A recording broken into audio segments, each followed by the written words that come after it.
안녕하세요 여러분, 아젤입니다. 또 오랜만에 돌아왔고요.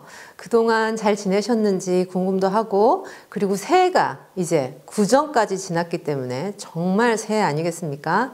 올해는 공부 열심히 해봅시다. 그래서 항상 수학을 할 때는 즐거운 마음으로 해주시기 바랍니다. 너무 어렵다는 거 잘 알고 있거든요.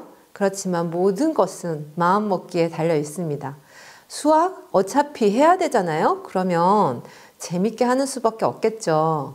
그러면은 오늘 제가 해볼 것은 인수분해 기초와 소수 곱셈에 대해서 해보려고 합니다. 둘 다 들으면 머리 아파 이럴 수 있어요. 그리고 뭐 벌써 인수분해를 하냐 이럴 수도 있겠지만, 수학은요 방방이 있고 그 방들 사이에 사실은 문이 없다고 봐야 돼요. 우리가 이 분야를 하고 있고 그 다음에 지나서 더 어려운 걸 하고 왠지 이것과 저것은 다른 것 같지만 다르지 않습니다. 결국은 이쪽 방의 거를 먼저 알고 있어야 그 다음 방도 정말 쉽게 나갈 수 있는 거거든요. 그래서 나중에 정말 딱 각 잡고 앉아가지고 인수분해 이러면은 어려운 것 같지만, 이미 조금씩 다뤄보면 나중에 걔를 정말 정식으로 만났을 때 대자비가 느껴지는 거죠. 내가 이미 얘를 만난 것 같은데? 이런 느낌. 그리고 사실 내가 먼저 본 것 같은데? 이런 느낌이 들 때 편안합니다. 낯설지 않아. 그리고 뭔가 우리는, 사실 저는 이게 진짜 마음에 안 드는데요. 물론 뭐 어떻게 하겠습니까마는 수학에서 많은 용어들이 한자에서 가져온 그런 용어들이에요. 그래서 딱 듣는 순간 거부감이 좀 들어. 괜히 되게 어려운 것처럼 느껴지는 그런 게 있죠. 인수, 그리고 분해, 분해 너무 무섭잖아. 뭘 분해한다는 거야. 근데 알고 보면은 용어는 용어일 뿐 내용은 별거 없습니다. 항상 마음가짐을 네가 그래 봐야 내 밑이다, 이렇게 생각을 해주는 게 중요하겠죠. 그리고 소수 곱셈에 대해서 오늘 할 건데요. 소수 곱셈 정말 많이 틀려요. 그리고 어떤 애들은 이미 여기서 손을 놔. 나는 못하겠어. 그럴 필요 없습니다. 소수 곱셈도 그냥 무조건 이렇게 하는 거야. 자릿수가 이렇게 되면 이 자릿수는 이렇게 돼. 이러면서 외우라고 하잖아요.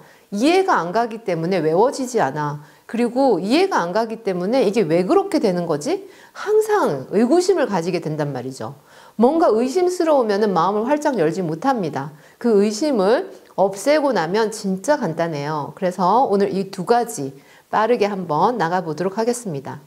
자, 누구나 할 수 있는 곱셈 한번 보도록 할게요. 이렇게 나오면 우선 우리가 알아야 될 게, 딱 문제를 보자마자 설계를 해야 된다 그랬죠. 이거 어떻게 풀지? 봤을 때 순서를 정해야 되겠죠. 이런 애들이 있어. 13 곱하기 6 그러고 더하고 13을 또 한 다음에 곱하기 4. 전혀 말이 안 되는 거죠. 우리가 사칙 연산 그리고 괄호가 있을 때 수 계산의 순위를 잘 알고 있어야 돼요. 항상 어떻게 푼다? 곱셈이나 나눗셈 먼저 해주고 그 다음에 덧셈이나 뺄셈을 나온 순서대로 해준다, 이거거든요. 거기서 하나 더 나가서 만약에 괄호가 있어. 괄호가 있을 경우에는 소괄호가 있고 중괄호가 있고 그리고 만약에 대괄호까지 있어. 이러면 정말 복잡하게 많이 풀어라 하는 소리 같지만 그냥 노동만 해주면 되는 겁니다. 뭐부터 해준다? 가장 작은 괄호부터 풀어줍니다. 소괄호. 그 이후에 중괄호, 그 이후에 대괄호로 가는 거죠. 근데 지금 제가 준 문제들은 괄호는 없어요. 괄호는 없으면 어떻게 해야 되지? 곱셈이나 나눗셈을 먼저 해준 다음에 덧셈이나 뺄셈이 나온 순서대로 해주면 되는 겁니다. 그럼 봤을 때 곱셈이 두 개가 묶어져 있잖아. 지금 13 곱하기 6이 있고 13 곱하기 4가 있고 중간 다리에 더하기가 있어요. 그러면 여기 소괄호가 없지만 제가 소괄호를 한번 쳐서 그 순위를 정확히 하기 위해서 보여드리면, 이거 먼저 해주고 그 다음 얘는 또 두 번째로 해주고 그런 다음에 얘네 둘을 더하면 되겠죠. 밑에 것들도 전부 그렇게 정리부터 해보고 그 다음에 풀도록 하겠습니다. 여기도 마찬가지지. 32 곱하기 3, 32 곱하기 7, 2.5 곱하기 17, 7.5 곱하기 17, 3.5 곱하기 5, 5.5 곱하기 5, 25 곱하기 19.2, 75 곱하기 19.2, 여기 0.9 곱하기 23, 0.1 곱하기 23. 다 두 번으로 나눈 다음에 그냥 더해주면 끝나는 문제들이에요. 그러면 이렇게 하고 나서 이제 반쯤 똑똑한 애들은 어떻게 하지? 얘 풀어주고 얘 풀어주고 그 다음에 더해. 시간 걸려. 시간도 걸리고 종이도 낭비하게 되고 제가 저번 시간에도 말씀을 드렸지만 수학을 정말 잘하는 애들은 풀이 과정이 굉장히 짧아요. 왜? 가장 간단한 방법을 고민을 하고 그걸로 택하기 때문이에요. 그러면 우리는 무작정 막 풀려고 하는 게 아니라 먼저 봅니다. 보면은 가만히 보면 13 곱하기가 여기도 있고 여기도 있어. 어떻게 하면 좋을까? 묶어내주면 좋겠죠. 왜냐하면 공통이기 때문이에요. 공통인 건 밖으로 묶어내면 되거든요. 그러면 어떻게 하면 될까요? 13 곱하기를 밖으로 빼내. 안에 뭐가 들어가? 6 더하기 4가 들어가요. 너무 쉬워. 이거 뭐 따로 막 풀지 않아도 암산으로 되는 거잖아. 6 더하기 4는 10이니까 답은 130이 되는 거예요. 이렇게 풀면 예를 들어 3초 안에 끝나는 거를 이거 풀고 더하고 이러고 있으면 적어도 3분은 걸릴걸? 그리고 분명히 틀릴 수도 있어.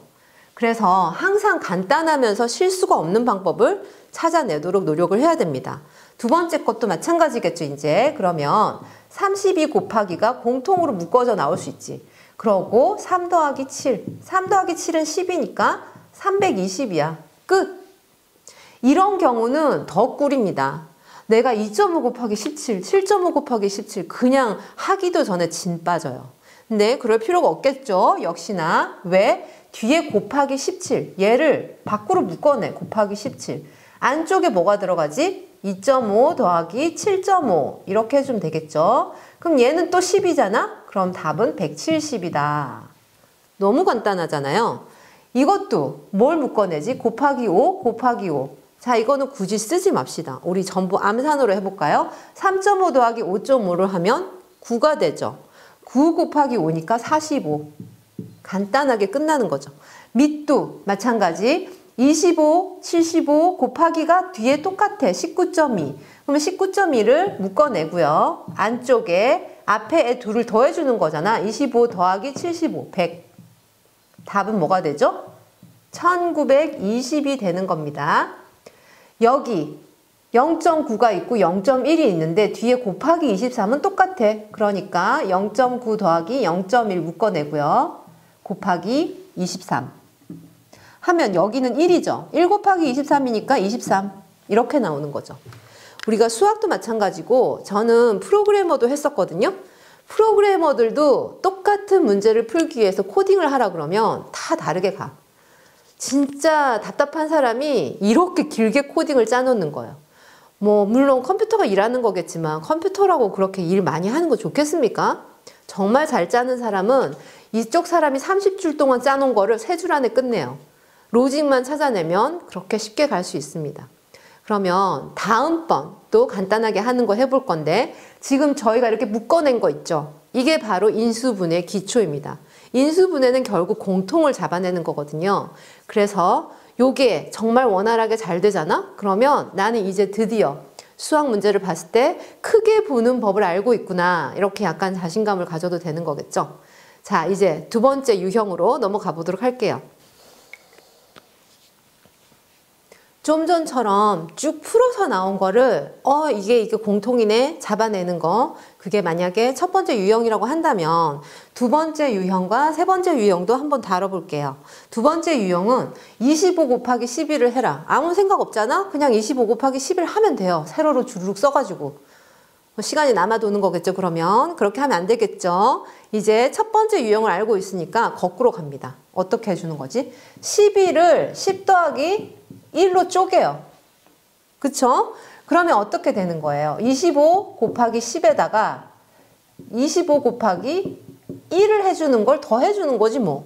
그러면 250에다가 25를 더하는 거니까 암산 되겠죠? 275. 54.1 곱하기 11 마찬가지야. 11을 보는 순간 10 더하기 1로 쪼개야 되겠다. 이게 딱 마음이 들어가야 되는 거예요. 물론 암산으로 할 수 있겠지만 조금 풀어봅니다. 10 더하기 1로 해주고 그럼 54.1 곱하기 10이니까 첫 번째 부분은 541이 돼요. 거기다가 54.1을 한 번 더 더해주는 거지 뭐. 그러면 595.1 이렇게 나와야 됩니다. 세 번째 거 0.81 곱하기 11 마찬가지예요. 11을 10 더하기 1로 해줍니다. 그러면 첫 번째 0.81 곱하기 10이니까 뭐가 되지? 8.1에다가 0.81 한 번 더해 주는 거죠? 결국은 어떻게 되는 거지? 8.91이 되는 거예요.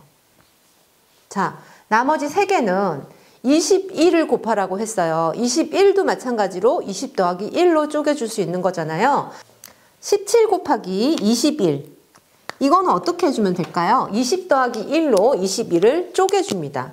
그러면 여기다가 쪼개서 쓸게요. 20 더하기 1이라고 씁니다. 그러면 17 곱하기 20에다가 17을 한 번 더 더해주면 되잖아.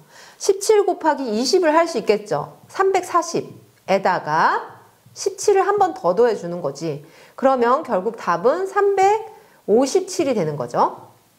53 곱하기 21 마찬가지예요. 53에다가 20을 곱해준 다음에 더하기 53을 한 번 더해주면 되는 거지. 그럼 53 곱하기 20을 먼저 해줍니다. 53 곱하기 20 하면 어떻게 되죠? 6, 50 해서 1060이 돼요. 거기다가 53을 더해주니까 우리 암산해보면 1113 이렇게 되는 거죠. 27.5 곱하기 21 괜히 소수점 있다고 쫄 필요가 없습니다. 이것도 마찬가지 20 더하기 1로 쪼개주고 자 이건 마지막이니까 조금 길게 써볼게요. 27.5 곱하기 20에다가 27.5를 한 번 더 더해주면 된다. 왜냐하면 여기 하나가 있으니까. 그럼 27.5 곱하기 20을 하는데 0 하나 떼버리고 그리고 소수점 옮겨버리면 275 곱하기 2를 하라는 얘기거든요. 그러면 얼마가 되죠? 550에다가 27.5를 더해 달라는 거죠. 그러면 결국은 답은 뒤에서부터 옵니다. 0.5, 7 더하기 0, 7, 2 더하기 5, 7, 577.5가 되는 거예요. 요렇게 풀어주면은 막 구구절절이 많이 길게 쓰지 않아도 되는 거야. 예를 들어서 이런 거는 좀 간단하게 빨리 할 수도 있겠지만 27.5 곱하기 21을 하려면 이건 조금 걸리거든요. 근데 그렇게 가느니 약간 쪼개가지고 꼼수를 좀 써서 빠른 길로 가는 거죠. 자, 세 번째 유형들 풀어볼게요. 얘는 이제 우리가 계속 더하고 뭐 이런 식으로 했지만 뺄 수도 있다는 거. 사람이 항상 융통성을 가지고 있어야 돼. 내가 오른쪽으로 갈 수도 있지만 왼쪽으로 갈 수도 있는 거고 앞으로 갈 수도 있지만 뒤로 걸어갈 수도 있는 거거든요. 근데 항상 이런 유형을 하나 배우고 나면 잠깐만 이건 지금 덧셈으로 어떻게 안 되는데? 이러고 있잖아. 그러면 안 되죠. 그러면 진짜 답답한 인간이야. 진짜 나이가 많다고 답답한 게 아니에요. 이 어린 사람들이 착각하는 게 뭐냐면 솔직히 말해서 미련 떨고 있는 거 보면 늙은 사람이 봤을 때 젊은 사람 더 답답하거든요. 그래서 이런 걸 봤을 때 융통성 있게 가봅니다. 어떻게? 35 곱하기 9야. 9라는 숫자에 대해서 생각을 해보면 9는 10에서 1을 빼준 거란 말이에요. 우리는 항상 10을 기준으로 두면 좀 쉽게 풀 수 있어요. 그것만 염두에 두면 됩니다. 그러면 9라는 거는 10에서 2를 빼는 거니까 35 곱하기 10 빼기 1이라고 쓰고 9라고 하면 되겠죠? 그럼 어떻게 해줘? 35 곱하기 10에서 35 곱하기 1을 빼준 거잖아요. 결국은 뭘 하라는 얘기? 350에서 35를 빼. 답은 315야. 이렇게 되는 거죠. 4.1 곱하기 9. 너무 쉽지 뭐. 4.1에다가 10에서 1을 뺀 거를 곱해줍니다. 그러면 4.1 곱하기 10 하니까 41이 되고 여기에서 4.1을 한번 빼줘라. 이거거든요. 자, 이거 굳이 이렇게 벌티컬로 써가지고 또 풀어야 될까요? 뭐 풀어야 된다 하면 하죠 뭐. 41에서 4.1 중요한 거보다 소수점 맞춰준다는 거. 여긴 41.0이라는 거. 이건 복습 개념으로 한 번 더 할게요. 그러면은 이거 안 되니까 없애고 여기 10을 가져와. 9. 그리고 40에서 4를 빼니까 36.9 이렇게 답이 되는 거겠죠. 세 번째 것도 마찬가지입니다. 0.72 곱하기 9. 10에서 1을 뺀 거를 해주면 되는 거지. 0.72 곱하기 10에서 1을 빼라. 그러면 요거 조금 빨리 가볼게요. 요렇게 하니까 7.2에서 0.72를 빼주시오. 이렇게 되는 거거든요. 요거 조금 암산하기 힘든가요? 그러면 또 풀어주면 됩니다. 옆에다가. 요런 거 정도는 금방 빨리 되는 거지. 7.2. 여기 잘 안 보이니까 여기다가 쓸게요. 7.2에서 빼기 0.72. 자, 점점 맞춰줘야 되는데 제가 너무 멀리 썼어요. 다시.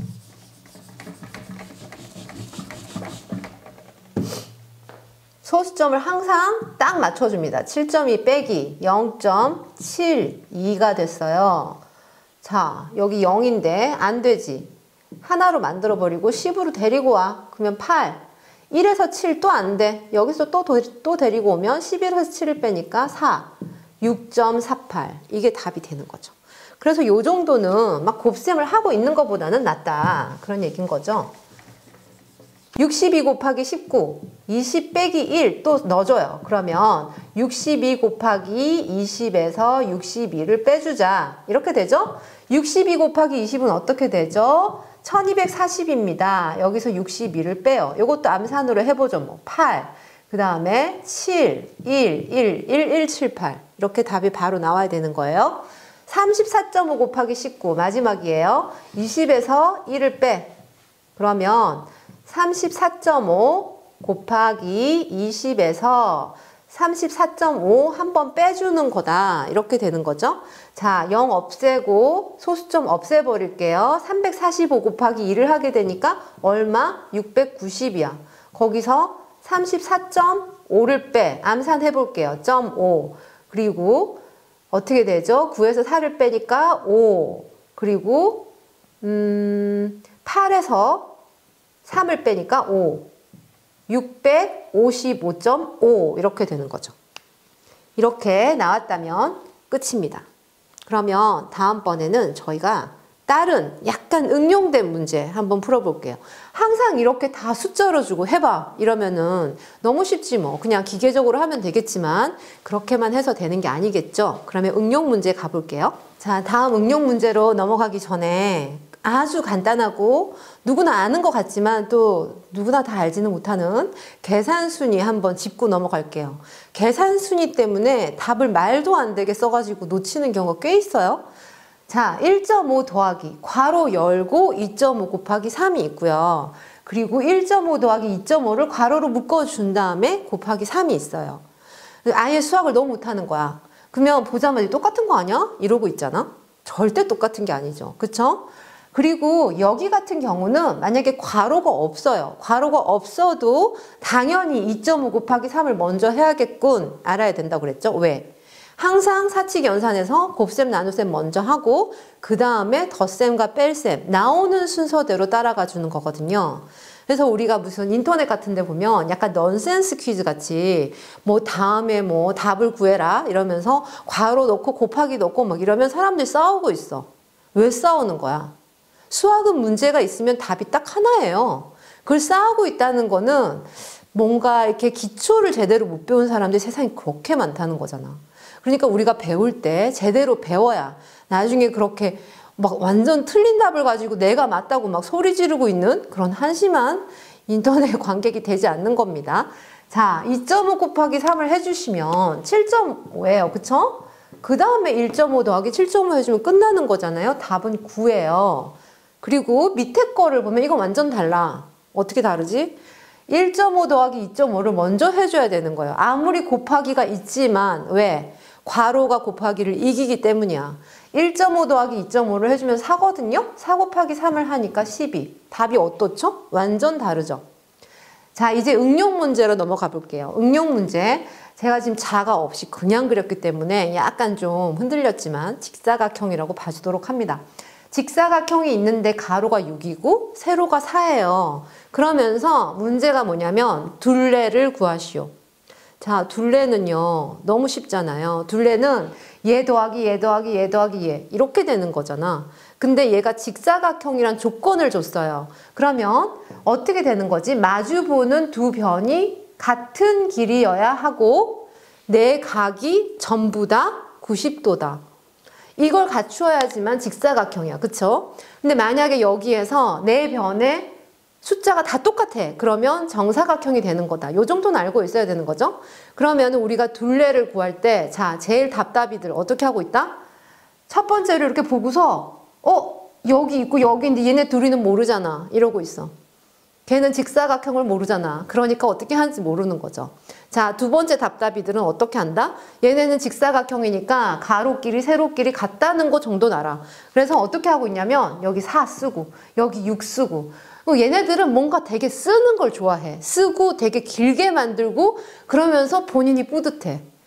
진짜 답답한 거예요. 그렇게 가면 안 돼. 수학은 딱 풀었을 때 종이가 깨끗할수록 공부 잘하는 애야. 그러면 이러고 나서 이런다? 이걸 다 더하고 있어. 얼마나 한심해. 그럴 필요가 없잖아요. 둘레잖아요. 둘레고 우리는 직사각형이 뭔지 알고 있지. 그러면 똑같은 가로가 2개 있고 똑같은 세로가 2개가 있잖아. 그러면 여기는 6 곱하기 2에다가 4 곱하기 2를 더해라. 자, 여기까지 오잖아요. 그럼 한 80%는 되는 거야. 근데 진짜 공부 잘하는 애 어떻게 하지? 우리 배웠던 거 써먹죠. 곱하기 2 곱하기 2 묶어낼 수 있잖아. 어떻게? 6 더하기 4를 안에 집어넣어 버리고 곱하기 2를 하니까 6 더하기 4는 10이 되고 10 곱하기 2 하면서 20이 돼야죠. 그러면서 여기서 이러고 나가잖아? 이 나라 같으면 땡이에요. 한국은 어떤지 모르겠지만 이러고 나가버리면 빵점. 실컷 풀어놓고. 왜? 미터 안 썼잖아. 미터 꼭 써줘야 됩니다. 단위가 없잖아요? 20 뭐 어쩌라고. 의미가 없는 거예요. 자, 내 이름이 김혜진이야. 근데 혜진, 성은 뭐야? 이렇게 되는 거 똑같은 거예요. 단위가 뭐냐? 미터 꼭 써줘야 되고, 그리고 뭘 물어봤냐? 둘레를 물어봤죠? 그러면 미터를 써야 되는 거고, 만약에 넓이를 물어봤어. 그러면 제곱미터를 써줘야 되는 겁니다. 요까지 해야지만 만점. 이렇게 되는 거죠. 그래서 수학을 할 때는 굉장히 깐깐해야 돼. 내가 뭘 놓쳤나? 내가 뭘 안 넣었나? 뭐 하나만 빠져도 그건 답이 완전히 달라지기 때문입니다. 그럼 다음번 응용 문제 또 풀어보도록 할게요.